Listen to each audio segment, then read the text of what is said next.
दोस्तों, आज की कहानी है पति के न रहने पर कैसा रहा सास और दामाद का संबंध।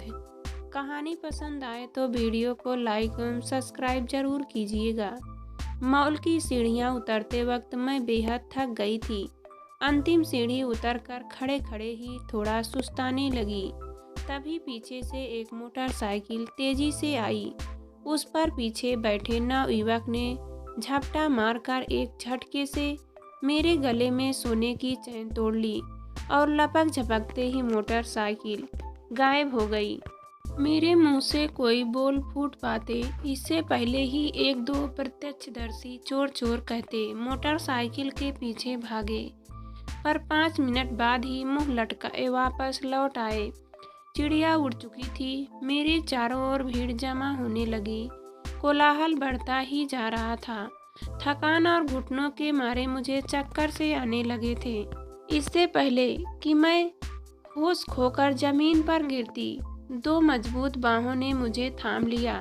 हवा आने दीजिए आप लोग, पानी लाओ। बेहोश होने से पहले मुझे यही शब्द सुनाई दिए। मैंने पलकें झपकाते हुए जब फिर से आंखें खोली तो भीड़ छट चुकी थी। 1-2 लोग कानाफूसी करते खड़े थे। मैं मॉल के अंतिम सीढ़ी पर लेटी थी। मेरा और सिर एक युवक की गोद में था। हले हले एक फाइल से वह मुझ पर हवा कर रहा था। कैसी तबीयत है माँ जी? उसने पूछा। मैं ठीक हूँ कहते हुए मैंने उठने का प्रयास किया तो उसने सहारा देकर मुझे बिठा दिया। माता जी, चेन पहन मत कर निकला कीजिए। अब तो पुलिस में रिपोर्ट लिखाने से भी कुछ नहीं होना। वह तो शुक्र मनाइए कि चैन ही गई, गर्दन बच गई। आसपास खड़े लोग राय दे रहे थे। मेरे पास चुप रहने के सिवा कोई चारा न था, जबकि मन में आक्रोश फूट पड़ा रहा था। यही है आज की जनरेशन, देश की भविष्य। हट्ठे कट्ठे नौजवान बुजुर्गों का सहारा बनने के बजाय उन्हें लूट रहे हैं। भारतीय संस्कृति का माखौल उड़ रहे हैं। कहाँ रहती है आप? मैं छोड़ देता हूँ। युवक जब तक खड़ा हो गया था, यही मॉल के पीछे वाली गली में। बाइक पर बैठ जाइए आप, मुझे पीछे से मजबूती से पकड़ लीजिएगा था। इसलिए मैंने उस युवक की बात मान लेने में ही भलाई समझी। बाइक चली तो ठंडी हवा के झोंके से तबीयत और भी संभल गई। पुराने दिनों की यादें ताज़ा हो उठी, जब रीना और लीना को लेकर उनके पापा के संग स्कूटर पर पिक्चर देखने और खरीदारी करने जाती थी। रीना आगे खड़ी हो जाती थी और लीना मेरी गोद में। स्कूटर की स्पीड पकड़ते ही संयुक्त परिवार की सारी जिम्मेदारियां, चिंताएं पीछे छूट जाती थी और खुली हवा में मन एकदम हल्का हो जाता था। कभी कभी तो बिना किसी विशेष काम के ही मैं दोनों बच्चियों को लाद कर इनके संग निकल पड़ती थी। जिंदगी की उन छोटी छोटी खुशियों का मोल अब समझ में आता है।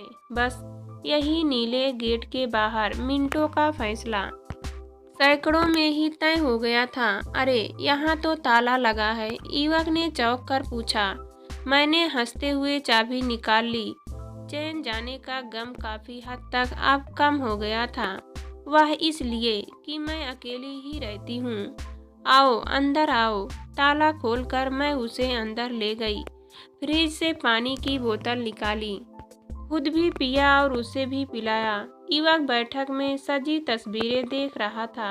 ये मेरे पति हैं जो अब नहीं रहे, और ये दोनों बेटियां और उनका परिवार दोनों यूरोप में सेटल हैं। 2 बार मुझे भी वहां ले जा चुकी हैं, पर मैं महीने भर से ज़्यादा वहां नहीं रह पाती। क्यों? बस ऐसे ही, मन ही नहीं लगता। दामाद माँ जैसे ही स्नेह और सम्मान देते हैं, पर मेरा मन तो यहाँ इंडिया में ही अटका रहता है। पता नहीं ये मेरे अंदर छिपे दाकियानूसी भारतीय संस्कार हैं या कुछ और। वैसे यहाँ मेरा वक्त बहुत अच्छे से गुजर जाता है। पूजा पाठ, आसपास की औरतों बहू बेटियों से गपशप। कभी वे आ जाती हैं, कभी मुझे बुला लेती हैं। लो, मैं भी क्या अपनी ही गाथा लेकर बैठ गई। चाय पियोगे या शरबत? बस कुछ नहीं। अस्पताल जा रहा। अस्पताल क्यों? कोई बीमार है? मैं बीच में ही बोल पड़ी। अरे नहीं, मैं डॉक्टर हूँ, ड्यूटी पर जा रहा था। यहाँ से तीसरी गली में नालंदा स्कूल के पास रहता हूँ।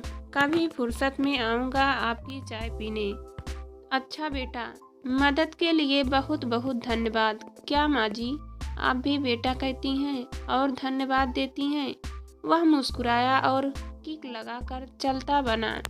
अंदर आकर चाय के कप समेटते मुझे ख्याल आया कि मैंने उसका नाम तो पूछा ही नहीं। अजीब भुलक्कड़ हूँ, अपनी सारी रामायण बाँच दी और भले आदमी का नाम तक नहीं पूछा। इसीलिए तो रीना व लीना को हमेशा मेरी चिंता लगी रहती है। मैं अपने ही ख्यालों की दुनिया में खोई सोचने लगी। माँ अब बहुत सीधी और सरल है, ठीक है। आस पड़ोस अच्छा है, रिश्तेदार भी संभालते रहते हैं, पर आप हमारे पास आकर रह जाएं तो हम निश्चिंत हो जाएं। मैं यहाँ बहुत खुश और मज़े से हूँ। मेरी बच्चियों, मुझे अपनी जड़ों से मत उखाड़ो, वरना मैं मुरझा जाऊंगी। जब तुम मेरी उम्र की होगी तभी मेरी भावनाओं को समझ पाओगी। दोनों बेचारी मायूसी में विदा हो जाती। दोनों दामादों के साथ दोनों बेटियां भी अच्छी नौकरी में हैं। किसी चीज़ की कमी नहीं है। मैं जब भी कुछ देना चाहती हूँ वे नम्रता से स्वीकार कर देते हैं।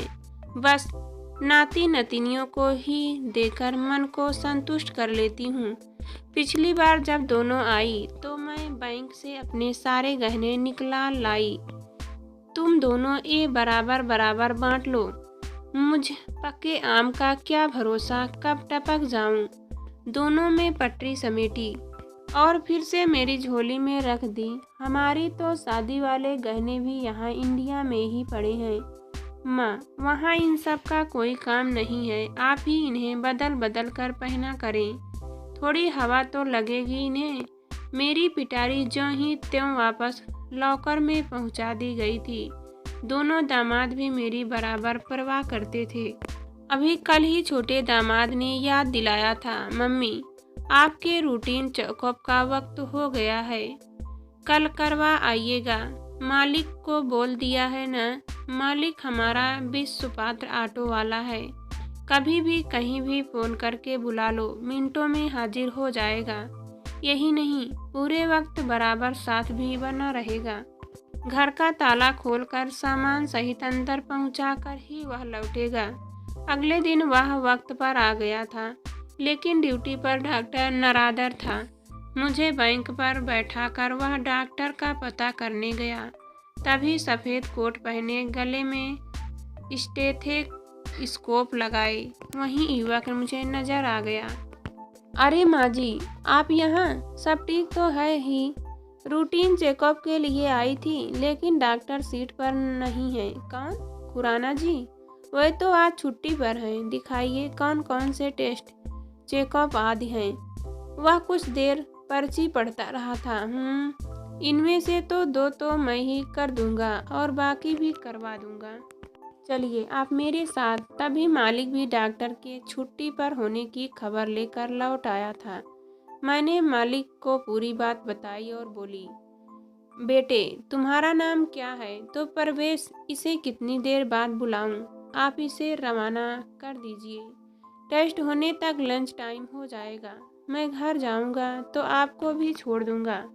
घर लौटकर खाना खाकर मैं लेटी तो देर तक परवेश के ही बारे में सोचती रही।